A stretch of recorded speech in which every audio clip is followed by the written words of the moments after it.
Awesome. Hello, everyone. Welcome to our Horizon Weekly Insider number 118. Today is Monday, December 27 of 2021, last um, month of the year. Thanks for joining us live here on Discord and YouTube. Please be aware that this call is being recorded and will also be available for you to check out later in our Horizon podcast. Also, please remember to ask your questions on Menti for the team so we can answer the top three at the end. Let's kick it off right away with our first update from the engineering department. I'll pass the word now to Luca. Welcome, Luca. Thank you, Angie. The main update today is that the C-section withdrawal circuit implementation is done and the first level of code review was completed. A few changes were requested and those are being addressed. We expect to finish such changes tomorrow.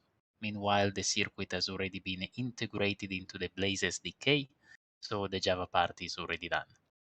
Short update today as part of the team is out due to the Christmas holidays. So thank you, and back to you, Angie. And also, just quickly on the backs of our, the last update, we are continuing to hire within the business development team for a manager and blockchain research strategist role. And just keeping in the same vein of conversation, I'm super excited today to introduce to you Alejandro Castillo, who will be joining us as our first BD associate. We are super excited to have him on board, and he's on this call as well. So I want to, take a few minutes for him to give an introduction to our community here. So Alejandro, if you would please provide a quick intro to the Horizen community on the call.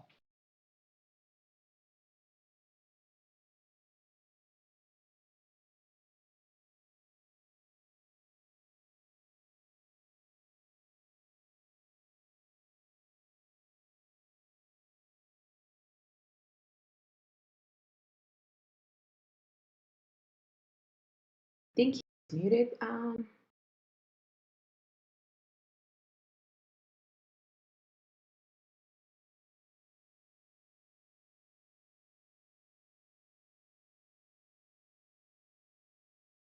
think there might be a tech issue, so while we try to fix it, Angie, we can move on to the next. Sure.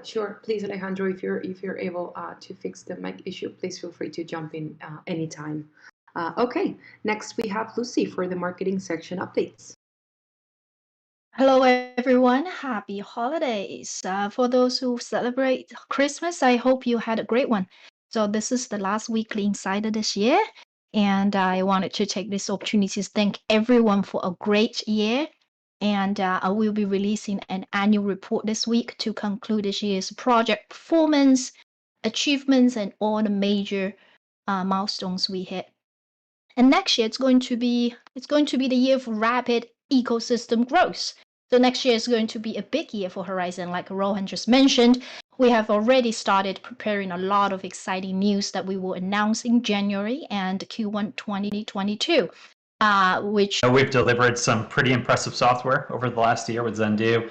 We've been really focusing heavily on the product side as well and delivering really important POCs, things like the ZK audit with Celsius and so forth. But really, it comes down to our people. It comes down to the people who decide to work professionally on this project and other people, who decide to join our community and to actively participate. So we've grown quite a bit over the last year, and I believe in last week or the week before as Weekly Insider, I mentioned that between the different companies and organizations that are part of this ecosystem, we've brought on 31 full-time hires over the last year. Which may not sound like much, right, for a global organization like Horizen is, this global project.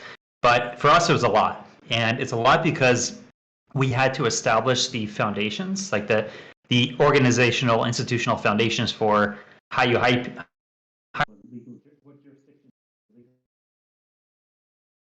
Are they contractors? You pay them in cryptocurrency, like we've been doing, obviously, from our birth, and we continue to do. Or are they W-2 employees in the US, as another example? Like some people, if they're going to choose to make this their profession, want to have steady employment, right? So we've had to build up our organization for how we do things, our people hiring, onboarding, how we screen for people, criteria, and so forth. We've had to bring on really just to professionalize, bottom line, right? And what we did over this last year was actually really big and important for us, setting the stage for the next year. But going into 2022, we're going to have to either 2x or 4x the rate of hiring and onboarding and just integrating new team members into this project that we did over the last year. So expect a lot more there. Check out the open positions on our website. Check out our LinkedIn. And this goes for both the foundation with Horizen.io and also for Horizen Labs, for pipeline marketing, for all of the organizations within our ecosystem. We're hiring like crazy. We want to bring the best talent in. So on the last two weekly insiders, first of all, 2 weeks ago, I covered our big accomplishments in 2021. But again, like Lucy pointed out, stay tuned for the formal blog posts we'll put out there so you can see in written form what we've done, or check out the last weekly insider, or two weekly insiders ago. Last week we talked about things that go beyond just the explicit roadmap, and the explicit roadmap, really the bottom line for us is we've laid some very impressive infrastructure, like with Zendoo. So we have this big protocol that can host something like thousands of blockchains networked together in our ecosystem. It has the foundations for zero knowledge proof based sidechain system that scales massively and comes with some pretty impressive ZKP tools. But really, the big pieces for 2022 are going to be making this real. So everything thus far, as we talk to people, we explain the importance of Zendoo. It feels like more of an academic exercise, right? Because the software is deployed. We've proven that we can not only invent, design, and develop impressive software, we've proven that we can develop it into a production environment, but now we have to do something with it. So the first couple of really big things we're focusing on next year are going to be, one, tokenization. Right? We have to be able to issue a large amount of tokens in our ecosystem. Those tokens have to be tradable, right? Whether we go with DEXs, which we will, of course, at some point, and we're going to rush that, but they also have to be tradable on centralized exchanges. So there's going to be a lot of work ahead of us on deploying the next tokenization sidechain, where people can actually issue their own tokens. And then really the BD team and integrations teams are going to have to be working across the industry to get this, these tokens integrated into exchanges. So there's going to be a lot of work there. The second big thing is we are aiming very aggressively for Ethereum compatibility so that we can have a full range of smart contracting so that, importantly, we can bring over all of the work that has happened, just the explosive growth in the Ethereum ecosystem, everything from automated market makers, DEXs, to peer-to-peer lending protocols, and everything else in the smart contracting world that is extremely popular and people in the crypto community want and demand aggressively, and that's going to come into Horizen. All right, so we have a very aggressive 2022 roadmap to just make this important protocol, Zendoo, make it real and not start laying the foundations of just crypto things that people in the crypto industry are demanding, like NFTs, like smart contracts, like stable coins. All of the stuff is going to be in Horizen, and we have a really aggressive roadmap for it. But last week's Weekly Insider went beyond that, and we even talked about, we know we have to be competitive long term. This is a marathon that we're on. This is not just a sprint where we're going to check off short-term milestones and say, yeah, we can do NFTs in our ecosystem when the tokenization sidechain goes live. Great, really important, but we have to think long term. And long term, how are we going to be competitive? We can't forget our main chain, right? Zendoo is really impressive because it allows a lot of the riskier stuff or the application-specific stuff you can do on sidechains. And those sidechains could be, in a way, their own sandbox, their own environment where you own it as the developer, and you can tinker with it. You can build your application logic directly into the chain with some of our products like Blaze or Lattice that's upcoming. Or you can have a fully Ethereum compatible system like our EVM chain is going to be, right? So these things are going to be real over the next year, but we cannot forget about the main chain, and we have to think about long-term competitiveness. It means we're going to have to modernize it. Our main chain is based on Bitcoin core software, which then was adopted by Zcash, and then for us, we're kind of an offspring of Bitcoin to Zcash and now to us. Well, this core blockchain comes with some big advantages. It really is battle tested and hardened by being in production from the earliest days of Bitcoin and improved on ever since in the open source world. But it also comes with some limitations. It comes with limitations from consensus type to speed to things that can be done with it. And there is more modern blockchain technology out there that we ourselves are even experts in, things like recursive snarks. Right, so there's a lot that we can do, and we should do, and at a minimum, we should investigate some of these really big ticket items for main chain modernization. And that's what last week's talk was all about. Right. So anyway, I'm going to wrap up today. We're going to keep this short and sweet, and I'm going to echo some of the other team members' sentiments and just say, wanted to give a big heartfelt thank you to all of the people who have chosen to be professionals contributing to this project, to our community members, to our extremely partners who have chosen to take the risk and partner with this lesser known project. We're not an Ethereum yet in the world, but some projects and some partners have chosen that we're just the team they want to work with. We're the technology that they believe in, and they've chosen us to build in. So we're really thankful for the partners who are choosing to build in Horizen, and really to everyone who's working one way or another, whether you're just listening to this weekly insider, whether or not you're kind of a hobbyist every now and then tuning in, whether or not you just, go and advocate for us on Twitter or social media, really anything and everything in between. We're just grateful to it and really happy and, proud of what we've built so far with you guys. So I'll stop it here, and Angie, we can open it up to any Q&A that we might have. Of course. Thank you, Rob, for the updates, and as well for the community members for contributing with your questions. Let's see. So the first one is, does any of the new partnerships that are going to be announced soon need to acquire Zen to build on Zen?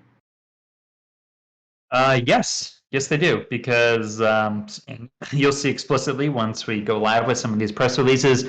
But these are people that are choosing to build in Horizen, and they're choosing to build in the public blockchain portion, which means necessarily they need to acquire Zen for the proof of stake aspect of the side chains that they're going to be deploying, and at a minimum, just for transaction fees are going to be in Zen on the sidechain system. So this is a good point to bring up, really the economic changes or differences of what we have post Zendu versus Horizen pre Zendu. Right, so we were really just before, and I've said this multiple times, a blockchain that supports a primary product, which is a cryptocurrency, Zen. Now, post Zendu, even though it still feels like an academic thing to say, we are a completely different crypto economic system. Now, Zen is not just a cryptocurrency. Zen is the stake that's required for proof of stake blockchains that are released as Horizen sidechains. Zen is required for transaction fees. Zen is required for transaction gas, in particular, once we get the EVM product live. Right, so Zen now has a completely different utility aspect to it than it had previously, and this is something that I think changes the fundamental nature of this project. Great. The second question, you kind of already talked about it, but maybe something else can be added. It says, beans, please. What should we look forward to in Q1 of 2022? NFT, EVM, DeFi, Zenny token. So hey, we are committed to getting a Zenny token out there for you guys, and then I want to do some other Zenny interesting crypto products. It's just for fun, right? But we will for sure have a tokenization sidechain, a whole tokenization platform that goes live there. We're not doing just a one-off Zenny token. We're gonna do, just really open up the ecosystem for anyone that wants to launch their own tokens. Then, like I said, the EVM chain is something that I'm most excited about because this really catches us up. I mean, it's a starting point of catching us up, right? Because then we actually have to deliver all of the other AMMs and DEXs and stablecoins and all of those other products that are out there. We need to actually deliver them in our ecosystem, but it becomes infinitely easier to do so. Now, beyond that, going into specific announcements that we have lined up for the early part of next year, I think I might punt this to Rohan and see if he has a clever way of saying a whole bunch without really saying specifics. I don't know, Rohan, do you want to give it a stab for anything, maybe just general topics of partnerships that might be going live without releasing the details? Yeah, absolutely. No, I mean, super exciting to the points that I think the question had around NFT and gaming and so forth. So yes, all of those. So we have some exciting partnerships in play around the GameFi side of the house, the NFT and tokenization continuing to be kind of a flagship way for us to continue to expand our partnership and business development capabilities. But at the same time, we're exploring opportunities with other ecosystems. You obviously heard about the MEXC. We are also working with Folk Ventures, which is based another Australian outfit, and helping us kind of look into opportunities in Asia and markets globally as well. So yeah, I'll just end by saying just be patient. We have a ton of exciting opportunities lined up, and we'll be more than happy to share with you come early January next year. Awesome. The third and final question is, when do you think the DAO will be finished so we can vote on the next big changes? That's a really good question. So initially, we had the idea that we were going to build a sidechain specific DAO, and I think that still is the long run vision here. But I want to see some more shorter term gains or shorter term deliveries for us, so we can really empower the community more directly.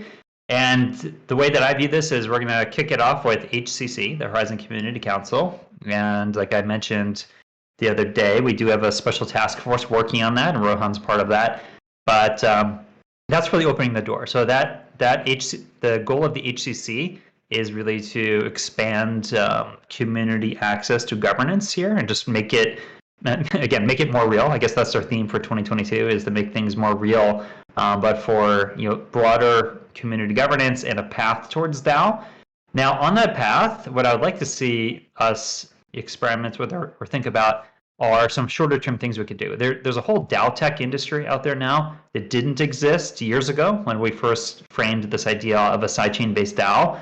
So I think it would be myopic of us not to explore the DAO tech stuff that's already out there and to see how we can leverage some of the DAO technologies that exist currently, whether this is with snapshots or some sort of other sentiment aggregators, ways for people to actually have a voice directly.